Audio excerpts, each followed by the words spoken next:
ആചാര്യ T V Hindu ആചാരങ്ങളെയും അനുഷ്ഠാനങ്ങളെയും കുറിച്ച് കൂടുതൽ അറിയാൻ ഈ ചാനൽ സബ്സ്ക്രൈബ് ചെയ്യുക. എൻ്റെ ജ്യോതിഷ വിഷയത്തിലേക്ക് എല്ലാവർക്കും സ്വാഗതം. ഞാൻ ഇന്ന് പറയുന്ന ജ്യോതിഷ വിഷയം ശത്രുക്കൾ ഒഴിഞ്ഞു പോകുന്നതാണ്. ഇത് ജ്യോതിഷ ആചാര്യന്മാർ പറഞ്ഞിട്ടുള്ള കാര്യമാണ്, അല്ലാണ്ട് അന്ധവിശ്വാസം പ്രചരിപ്പിക്കാൻ വേണ്ടി പറയുന്ന കാര്യമല്ല. ജ്യോതിഷ ഗ്രന്ഥങ്ങളിൽ പറഞ്ഞിട്ടുള്ള കാര്യങ്ങളാണ്. അതായത് ഈ സാധാരണ ആൾക്കാർ എന്താ ചെയ്യുന്നത്, ശത്രുക്കളെ നേരിടാൻ വേണ്ടി അല്ലെങ്കിൽ ശത്രുദോഷം ഉണ്ടെങ്കിൽ ഉടനെ തന്നെ കൂടോത്രവും മന്ത്രവാദവും ചെയ്യാൻ ഒരു കാര്യമില്ലാതുകൊണ്ട് ഈ കൂടോത്രത്തിൻ്റെയും മന്ത്രവാദത്തിൻ്റെയും പേര് അതും പറഞ്ഞ് കുറേ ആൾക്കാരെ പറ്റിച്ച് കുറേ കാശ് മേടിക്കാനിരിക്കുന്ന കുറേ ആൾക്കാരുണ്ട്. അതിനല്ല, നമുക്ക് ഹിന്ദു ആചാരപ്രകാരം നമ്മുടെ ഹിന്ദു ദൈവങ്ങളെ അല്ലെങ്കിൽ നിങ്ങൾക്ക് ഇഷ്ടപ്പെട്ട ദൈവങ്ങളെ വിളിച്ച് മനസ്സുരുകി പ്രാർത്ഥിച്ചാൽ ഏത് ശത്രുവും ഒഴിഞ്ഞു പോവും, ഒരു സംശയമില്ല. അപ്പം ഞാൻ പറയുന്ന കാര്യങ്ങൾ നിങ്ങൾ ഒന്ന് ശ്രദ്ധിക്കുക. ശത്രുക്കൾ പലർക്കും ഉണ്ടാവും, ഇല്ലേ?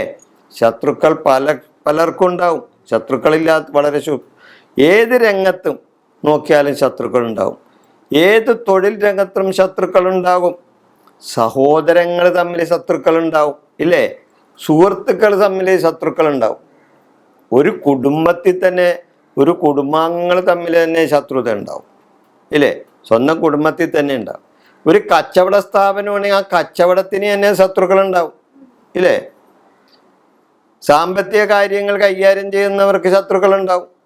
അങ്ങനെ ശത്രുശല്യം എന്ന് പറയുന്നത് ഒരു സംഭവമാണ്, ഒരു സ്ഥിര സംഭവമാണ്. അത് മനുഷ്യൻ്റെ ഉത്ഭവം മുതലുണ്ട് ശത്രുക്കൾ, ഇല്ലേ?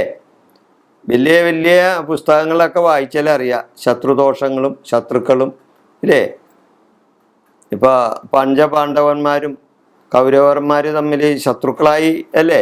അവരല്ലേ രാജ്യത്തിന് വേണ്ടി യുദ്ധം ചെയ്ത് അല്ലെങ്കിൽ ധർമ്മ യുദ്ധം ചെയ്ത് അങ്ങനെയുള്ള കാര്യങ്ങളൊക്കെ, ഇല്ലേ? ഇതൊക്കെ ശത്രുതയാണ്.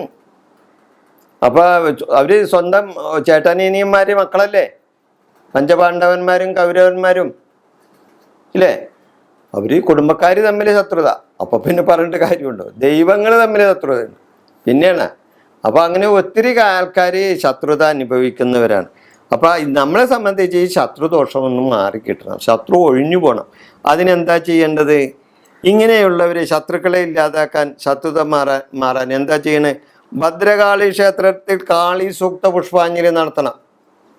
ഭദ്രകാളി ക്ഷേത്രത്തിൽ, അതായത് ഭദ്രകാളി എല്ലാം ദോഷങ്ങളും അവസാനിപ്പിക്കുന്ന, ശത്രുക്കളെ നേരിടുന്ന ദേവിയാണ് ഭദ്രകാളി. അവിടെ ധർമ്മം ജയിക്കും. ധർമ്മദേവതകളാണ് പല സ്ഥലത്തും ഭദ്രകാളി. അപ്പം ധർമ്മം ജയിക്കാൻ വേണ്ടി, ശത്രുദോഷം ഇല്ലാതാക്കാൻ വേണ്ടി ഭദ്രകാളിക്ക് വഴിപാടുകൾ നടത്തി മനസ്സുരുകി പ്രാർത്ഥിച്ചാൽ തീർച്ചയായിട്ടും അവിടെ നിങ്ങൾക്ക് വിജയമുണ്ടാവും. ഭദ്രകാളി ക്ഷേത്രത്തിൽ കാളി സൂക്ത പുഷ്പാഞ്ജലി 7 വെള്ളിയാഴ്ച നിങ്ങളൊന്ന് അടുപ്പിച്ച് നടത്തു നോക്ക്. ഭദ്രകാളി ക്ഷേത്രത്തിൽ 7 വെള്ളിയാഴ്ച കാളി സൂക്തം കൊണ്ട് പുഷ്പാഞ്ജലി നടത്തി നോക്ക്. ശത്രുദോഷ പരിഹാര പുഷ്പാഞ്ജലിയും അതോടൊപ്പം ചെയ്യുക. ഈ കാളി സൂക്ത പുഷ്പാഞ്ജലി തന്നെയാണ് ഇത് ശത്രുദോഷ പരിഹാര പുഷ്പാഞ്ജലി. ഇത് രണ്ടും ഒന്നൊക്കെ തന്നെയാണ്. കാളി സൂക്തം എന്ന് പറഞ്ഞാൽ ഇതൊക്കെ തന്നെയാണ്.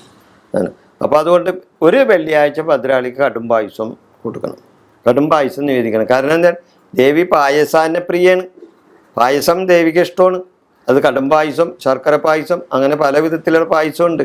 അപ്പോൾ ചില സ്ഥലത്ത് കടും പായസം എന്ന് പറയും, ചില സ്ഥലത്ത് ശർക്കര പായസം എന്ന് പറയും. ഓരോ നാട്ടിലും ഓരോ പേരാണ്. അപ്പോൾ എന്താണെങ്കിലും ഭദ്രകാളി ദേവിക്ക് ദേവി പായസാന്റെ പ്രിയാണ്. അപ്പോൾ പായസം കൊടുക്കുക ഒരു വെള്ളിയാഴ്ച. എല്ലാ വെള്ളിയാഴ്ചയും കൊടുക്കാൻ പറ്റുമെങ്കിൽ, അതിനുള്ള കഴിവുണ്ടെങ്കിൽ എല്ലാ വെള്ളിയാഴ്ചയും കൊടുക്കാം, അല്ലെങ്കിൽ ഒരു വെള്ളിയാഴ്ച കൊടുക്കുക. 7 വെള്ളിയാഴ്ച അടുപ്പിച്ച് ദേവിയുടെ അടുത്ത് പോയി മനസ്സുരുകി പ്രാർത്ഥിക്കുക. കാളി സൂക്തം കൊണ്ട് പുഷ്പാഞ്ജലി നടത്താം. ഒരു കൂടോത്രം ചെയ്യേണ്ട, ഒരു മന്ത്രവാദവും ചെയ്യണ്ട. നിങ്ങളുടെ ശത്രു നിങ്ങളിൽ നിന്ന് ഒഴിഞ്ഞു പോകും.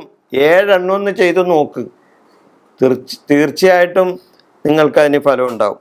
ഇനി ഭദ്രകാളി ക്ഷേത്രത്തിൽ പോയിട്ട് നിങ്ങൾക്ക് ഫലം കിട്ടണില്ല എന്ന് വല്ല പരാതി ഉണ്ടെങ്കിൽ നരസിംഹമൂർത്തിക്ക് ശത്രുദോഷ പരിഹാര മന്ത്രാർച്ചന ചെയ്താൽ ശത്രുത മാറും. നരസിംഹമൂർത്തി ഇല്ലേ, നരസിംഹമൂർത്തിക്ക് ശത്രുദോഷ പരിഹാര മന്ത്രാർച്ചന നടത്തണം. അതുപോലെ തന്നെ നരസിംഹമൂർത്തിക്ക് നരസിംഹ ഹോമം നടത്തണം. നരസിംഹമൂർത്തി ഹോമം നടത്തിയാൽ നിങ്ങളുടെ ശത്രു നിങ്ങളിൽ നിന്നും ഒഴിഞ്ഞു പോകും, ഒരു സംശയവുമില്ല. ഈ വിഷയം ഞാനിവിടെ അവസാനിപ്പിക്കുന്നു.